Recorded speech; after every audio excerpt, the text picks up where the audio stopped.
Now, the fact that Zoran had such a huge lead in these polls makes what I'm about to show you quite mystifying to me. So first of all, Zoran did an interview on MSNBC, and the host is Al Sharpton. Now, this is a show on the weekends. Other than Rachel Maddow's show, MSNBC shows are basically not watched by anybody under 75 or 70. And the weekend shows, I mean, mid-level YouTube programs get bigger audiences live than these weekend shows get. But Al Sharpton still has some influence in the black community in New York, so I guess Zoran wants to kind of placate him. Zoran has appeared at Al Sharpton events. And what's so interesting about this new personality that Al Sharpton has, this new role that he plays, a lot of people don't remember this, you may not be old enough to remember, but in the 1980s and 1990s, Al Sharpton was representative of the hardcore left wing of the Democratic Party. He was aggressively critical of Democrats from the left throughout the 1990s and into the 2000s. In fact, in 2004, he ran for the nomination, and he was just bashing the entire Democratic establishment from the left. He was a left-wing figure. And he was also a figure who was particularly controversial because in the late 80s and throughout the 1990s, there was a lot of tension between the black community and the Jewish communities in Brooklyn. And Al Sharpton was probably the most incendiary figure in speaking of Jewish residents of New York in a way that they found not just quite threatening, but deeply anti-Semitic. There were a bunch of incidents, including a Orthodox Jew who was living in New York. His name was Yankel Rosenbaum, I believe, who was murdered by black people who were motivated by anti-Semitism. Al Sharpton notoriously sponsored a woman who had claimed that she had been raped in a racially motivated way. Tawana Brawley, it turns out she was lying and had fabricated those allegations. So Al Sharpton was both a left-wing figure and widely considered anti-Semitic by Jewish residents. He was way out there on talking about Israel and Jews. And over the last 10 to 15 years, what has happened to Al Sharpton is pretty much what has happened to the Black Congressional Caucus. The Black Congressional Caucus in the House, the Democratic House, is not a left-wing caucus. It is not a radical caucus. They're very pro-corporation. They're very pro-establishment. Their campaign coffers are filled with corporate lobbyist money. They take money, and most of them do, by all kinds of corporations. And Al Sharpton has become very wealthy, being paid by corporations, paid off by corporations. And a lot of times when there was legislation pending before Congress that affected these corporations, they would pay Al Sharpton, and he would oppose any bill that was harmful to corporate interest, and he would put it through a racial framework, like this bill that would harm this industry is racist. And so he became a tool of corporatist America, Al Sharpton. And along the way, he became extremely pro-establishment on the side of people like Kamala Harris and Joe Biden and Hillary Clinton, and wanting nothing to do with Bernie Sanders and AOC or Zoran Mamdani. So why Zoran Mamdani felt compelled to go speak to Al Sharpton, who's so obviously hostile to his candidacy, despite his massive lead, is somewhat mystifying. And what happened during this interview is even more bizarre. Now, I just want to give the setup to this, which was one of the things that impressed me about Zoran early on, was that he refused to say things that he didn't believe because he thought that the media wanted to hear it. He refused to jump through these hoops. And one example was that Zoran Mamdani himself has never chanted globalize the Intifada, or said globalize the Intifada, or used the word Intifada in his support for the Palestinian cause. But this is something that has been used in a lot of pro-Palestinian protests. And so Zoran went on Meet the Press. This is before the primary, when he really had a motive to denounce this phrase when asked, but he didn't. This is June 29th. He went on Meet the Press with Kristen Welker, the host. And this is how he responded when she basically demanded that he denounce this phrase. Asked about the term globalize the intifada, if it makes you uncomfortable. In that moment, you did not condemn the phrase. Now, just so folks understand, it's a phrase that many people hear as a call to violence against Jews. There's been a lot of attention on this issue. So I want to give you an opportunity to respond here and now. Do you condemn that phrase, globalize the intifada? That's not language that I use. The language that I use and the language that I will continue to use to lead this city is that which speaks clearly to my intent, which is an intent grounded in a belief in universal human rights. And ultimately, that's what is the foundation of so much of my politics, the belief that freedom and justice and safety are things that, to have meaning, have to be applied to all people, and that includes Israelis and Palestinians alike. But do you actually... And she basically asked him again in this next question whether he will denounce it, and he basically said no. And his argument was that the intifada is just an Arabic word for struggle. And he pointed things out like in the Holocaust Museum, they have signs and various exhibits in multiple languages, and he pointed out that the Arabic word that the Holocaust Museum uses for the resistance that Jews showed in the Warsaw Ghetto is intifada. They called it the Jews waged an intifada against the Nazis. And intifada basically means struggle or movement. And it does. There have been intifadas. The first intifada, the second intifada, that got associated with things like attacks on pizzerias or civilian buses, as part of violence against Israeli civilians, against the occupation. But it's not inherently a violent phrase at all. And globalize the intifada just means let's have the whole world fight or struggle for Palestinian freedom, Palestinian sovereignty and statehood. And independent of what you think of that term, and again, he didn't use the term, he was being asked, like, I want you to denounce your supporters who use it, and he refused. And I thought, it's so easy for him to just denounce it. But that's a mistake that always gets made. Jeremy Corbyn, when he was subjected to this extremely bad faith accusation that he was anti-Semite, would constantly try and placate those who were accusing him, constantly trying to make rhetorical concessions, as though these people were asking in faith. And every time he would make a rhetorical concession, they would use it against him, and they would then demand another one.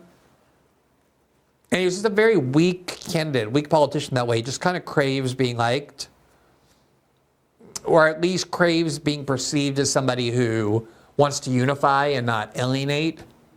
And so he would just constantly make those kind of concessions. And the fact that Zoran didn't, again, regardless of your view of globalizing intifada, the fact that you're saying I'm not going to condemn it because I don't think it's wrong, was something that made me think, that's a good sign in terms of someone who is not a careerist politician, someone who's not craven, someone who's not going to just give up all their views in order to be elected, which is what most people hate in politicians.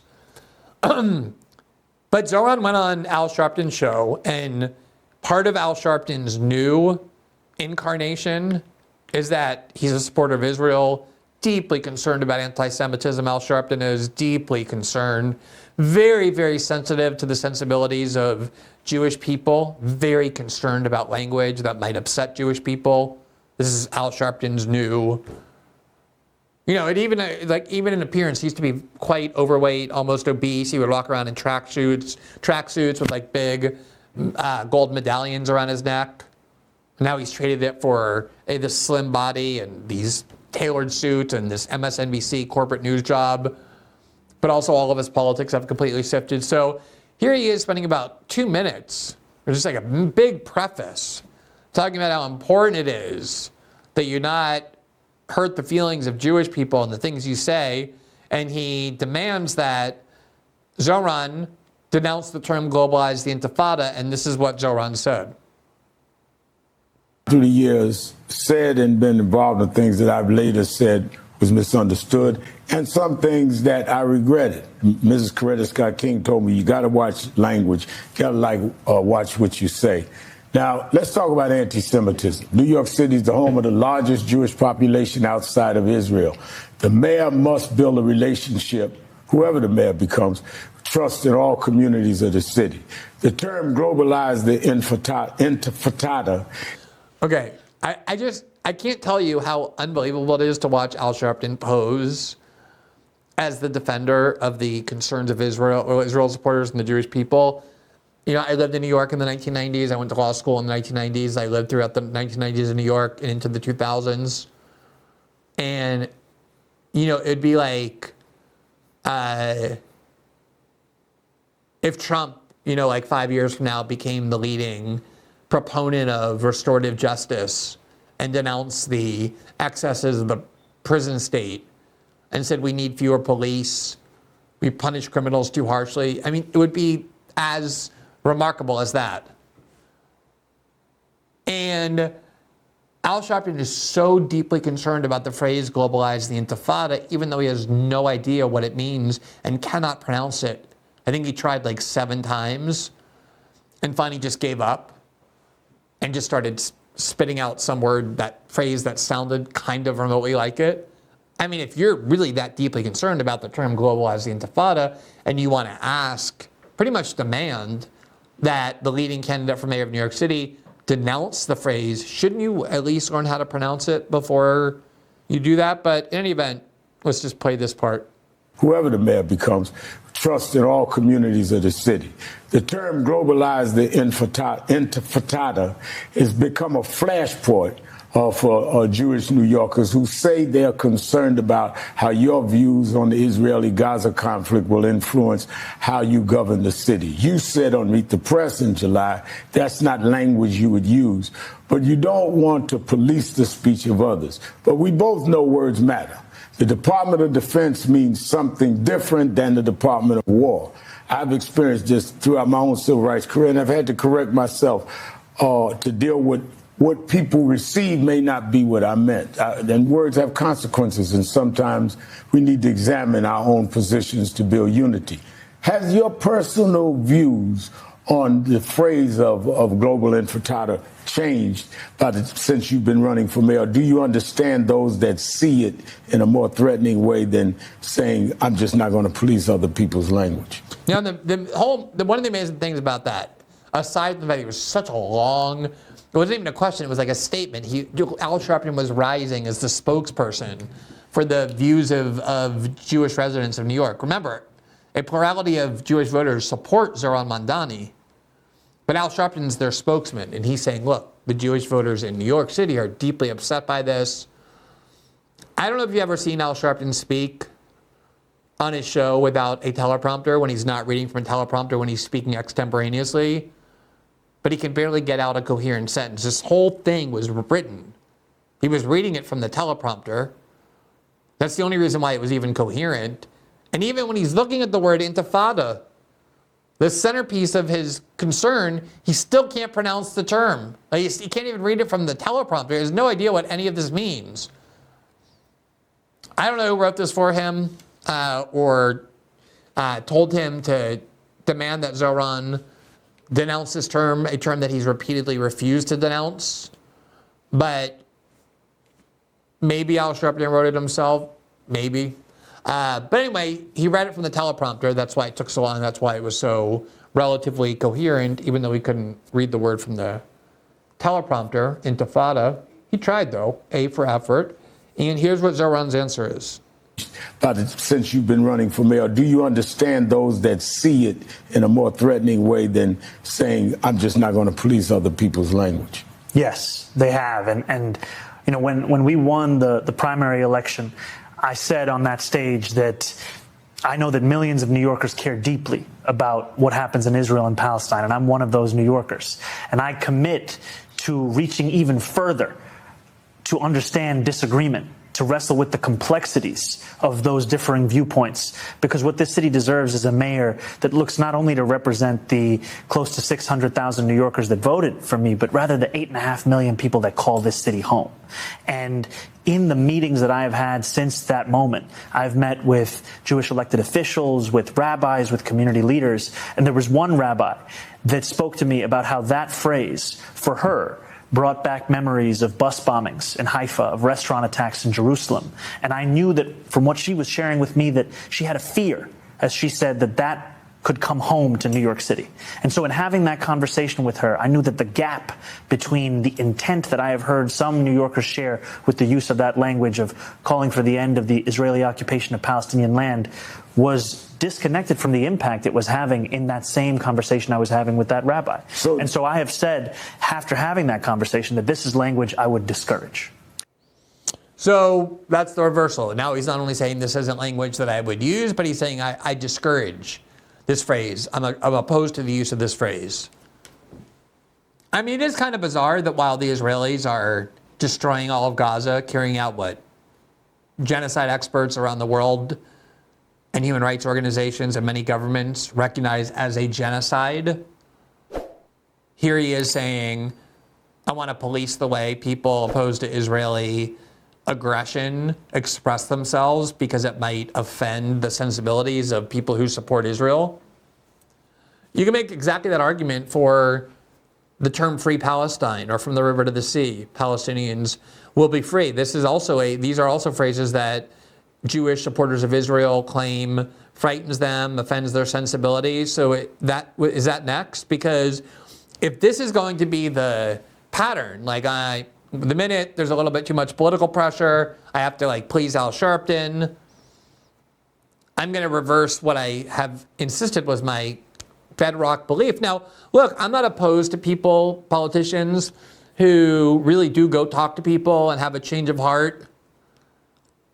It's just that this one is very unconvincing. And I'm not ready to write him off or whatever. It's one concession, but I've seen many times once you start making these, you turn into Pete Buttigieg.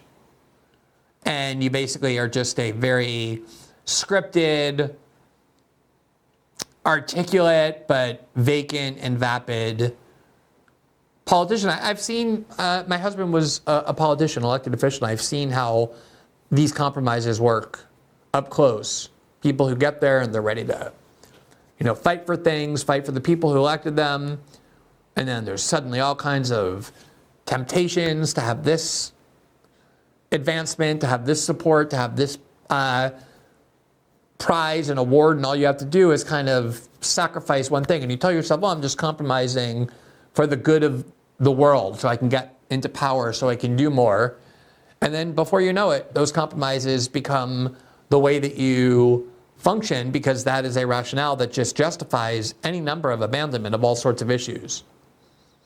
Beyond the fact that I find it unconvincing for that reason, I also find it unconvincing for this one. Bernie Sanders has been campaigning actively for Zoran in New York City, and CNN reported in July, under this headline, what Bernie Sanders told Zoran Mamdani about anti-Semitism and pushing back on Democratic leaders. Quote, the 33-year-old assemblyman and Democratic socialist had breakfast Wednesday with Democratic members of Congress before a private strategy session with Vermont Senator Bernie Sanders, a key endorser before his stunning primary victory. But party leaders and many swing district lawmakers kept their distance from Mamdani, worried about his policy ideas and Republican plans to make him a national foil. Sanders urged his now protege to be firm in calling for Democratic leaders to rally behind him, but also to be more careful, to more carefully address what he said about Israel. Sanders, who is Jewish, urged Mamdani to be cautious about how he approaches talking about Israel. Both are critics of Israeli Prime Minister Benjamin Netanyahu and Israel's handling of its war in Gaza. Ahead of the trip, Mamdani told business leaders in New York that he would discourage the use of the phrase, globalize the Intifada. Mamdani, who has not used the phrase himself, has said he believes the phrase to be a rallying cry for Palestinian human rights and refused to condemn its use when asked during his primary campaign. But then Bernie Sanders told him to.